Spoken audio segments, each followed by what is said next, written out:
Bueno, vamos a hablar hoy de resistencia. ¿Qué es la resistencia y cómo evitarla? Estos son temas bastante transgiversados desde muchos aspectos. Principalmente vamos a hablar de resistencia eh, en mosquitos, ¿sí? O sea, no vamos a hablar de resistencia en otro tipo de artrópodos, porque si no, posiblemente no terminaríamos más. Pero nos vamos a basar en estos dípteros y principalmente en las tres, cuatro especies que nos involucran en este momento, ¿sí? Que son Culex, Aedes y Anopheles, que la resistencia en este tipo de dípteros es muy similar. Y no solo eso, sino es que es prácticamente igual. Principalmente vamos a hablar de estas tres, cuatro especies y cómo se genera la resistencia en esto. Lo primero que tenemos que empezar a hablar es qué es la resistencia, ¿no es cierto? Entonces, la resistencia por definición, resistencia a los insecticidas, es el desarrollo de una capacidad, ¿sí? Que tiene una población de insectos a tolerar dosis de insecticida, la cual sería letal para la mayoría de los individuos en una población normal de la misma especie. ¿Qué quiere decir esto? Lo primero que quiere decir es que estamos hablando de una población. Cuando hablamos de una población, entiéndase de un grupo generalizado, ¿sí? En los cuales va a haber un montón de machos, un montón de hembras, y en los cuales dentro de esa población va a haber algunos individuos van a ser resistentes. ¿Desde qué punto? Desde el punto de vista de que uno aplica la dosis indicada, la dosis en la cual está establecido por Marbete y por el fabricante, y no tenemos los resultados esperados. Y yo al principio dije que es un poco transgiversado este comentario, porque muchas veces se cree que hay un fenómeno de resistencia, pero no se cuenta con las herramientas adecuadas para poderlas medir. Entonces, con lo cual, ¿qué les quería decir?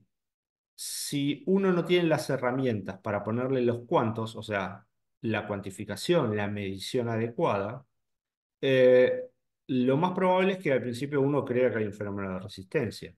Pero muchas veces estos fenómenos de resistencia están como obstaculizados su visión respecto a, no digo que un mal uso, pero sí una mala dosificación, una mala calibración de equipos, un momento no adecuado para la utilización del producto, una forma no adecuada para la utilización del producto y un resultado, y esto es lo más complejo de ver porque es muy subjetivo, un resultado esperado no encontrado.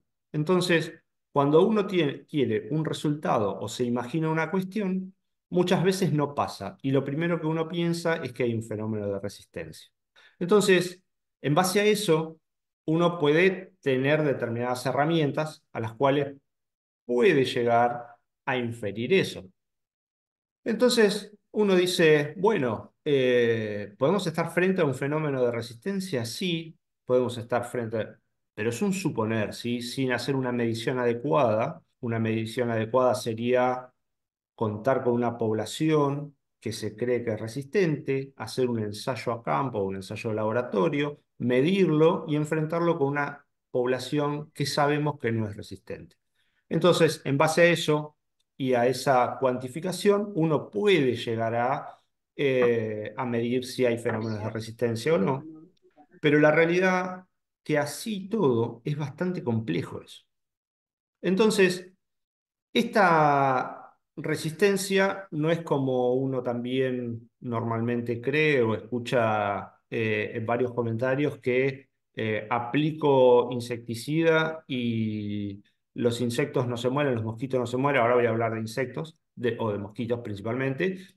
eh, no se mueren. Y esta resistencia que se genera es como la kriptonita con Superman o como los superhéroes que uno está acostumbrado a ver y se hace un super mosquito. No pasa eso. Eso realmente es solamente en la ciencia ficción y en Marvel. Pero la realidad es que lo que sucede, como es a nivel poblacional, va a haber mosquitos que sí son resistentes y va a haber mosquitos o insectos que no son resistentes. Los que no son resistentes, cuando se aplica el producto, cumple la función que está adecuada del producto. Ahora bien, los que sí son resistentes y por ahí persisten en el tiempo después de esa aplicación, lo que tiene es que tiene todo su entorno favorable, porque no tiene competencia, porque tiene todos los medios y no hay nadie que lo controle, para poder reproducirse. Entonces lo que hace es exacerbar esa población, o sea, aumenta esa población y esa población empieza a ser resistente, porque la resistencia se hereda linealmente. Entonces, si hay un individuo que es resistente dentro de una población, las crías de ese individuo generalmente van a ser resistentes. Entonces, si nosotros favorecemos la cría de ese individuo, va a haber muchos individuos resistentes. Básicamente es eso, la resistencia a grosso modo. Ahora bien, va a haber diferentes tipos de resistencia, los cuales no los vamos a explicar todas porque también estaríamos mucho tiempo, pero hay una resistencia que es a insecticidas, una resistencia metabólica, una resistencia en los sitios específicos de acción de cada principio activo. Entonces acá empezamos a jugar con los fenómenos de resistencia, tanto generales como individuales. Y ahí, ¿qué es lo que podemos hacer?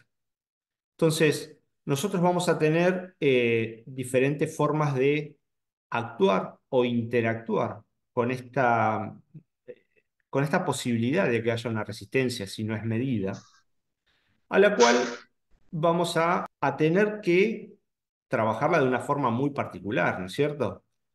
Entonces, esta forma muy particular va a ser empezar a evaluar y tener una rotación dentro de esta población que uno quiere combatir de insectos. Sí, y vamos a tener diferentes tipos de herramientas. Estas herramientas pueden ser biológicas, estas herramientas pueden ser químicas o, llegado el caso, en mosquito no pasa, pero en mosca sí es mucho más sencillo, herramientas físicas. Con lo cual, al tener este tipo de herramientas, uno puede llegar a pensar no solo en la utilización, sino en cortar este fenómeno de resistencia. Y ahora vamos a ver estas herramientas una por una, ¿sí? Cómo poder interactuar con este tipo de herramientas y, por ejemplo, con una herramienta biológica. Cuando digo biológica, lo que se viene a la cabeza, lo primero es el BTI, digamos, o sea, el Bacillus thuringiensis, ¿sí? De la variedad que corresponda al control de esa población. En este caso, como hablamos de mosquitos, va a ser la variedad israelensis, ¿sí? Si fuera Lepidóptero sería otra variedad, si fuera... Y así sucesivamente con todas las variedades. Entonces, ¿qué es esto? Esto es una bacteria en lo cual se le favorece un medio de cultivo y ese medio de cultivo es colocado en el medio en el cual se crían las larvas de mosquito.